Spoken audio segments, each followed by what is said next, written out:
बिस्मिल्लाहिर्रहमानिर्रहीम। अस्सलामुअलैकुम वरहमतुल्लाहि वबरकातुहू। अल्लाह ताला से दुआ है कि आप बिल्कुल ठीक हों। अगर आपने मेरा यूट्यूब चैनल अभी तक सब्सक्राइब नहीं किया तो सब्सक्राइब कर लें ताकि हर नई आने वाली वीडियो आपको बर वक्त मिल सके।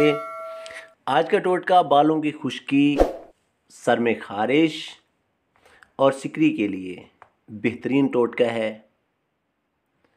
बनाने में बहुत आसान, और इसके अलावा अगर आप इसे कुछ दिन इस्तेमाल करेंगे तो इंशाअल्लाह सर की खुश्की, सिकरी बिल्कुल ठीक हो जाएगी। इसका सिर्फ़ एक ही जुज़ है, आपने लीमू के ताज़ा पत्ते लेने हैं। बनाने का तरीका बहुत आसान। आपने लीमू के ताज़ा पत्ते लेने और इनको पानी में जोश देना है। जब 2-3 उबाल आ जाएं तो उसके बाद आपने बर्तन को आग से उतार लेना है और उसको ठंडा कर लेना है, और इसको नीम गरम आपने इसे सर धोना है।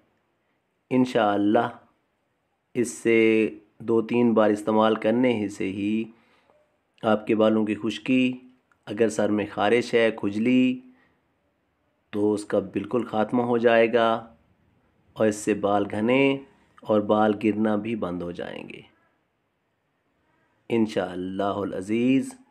दुआओं में याद रखिएगा। अल्लाह आपका हामी व नासिर। अल्लाह हाफिज़।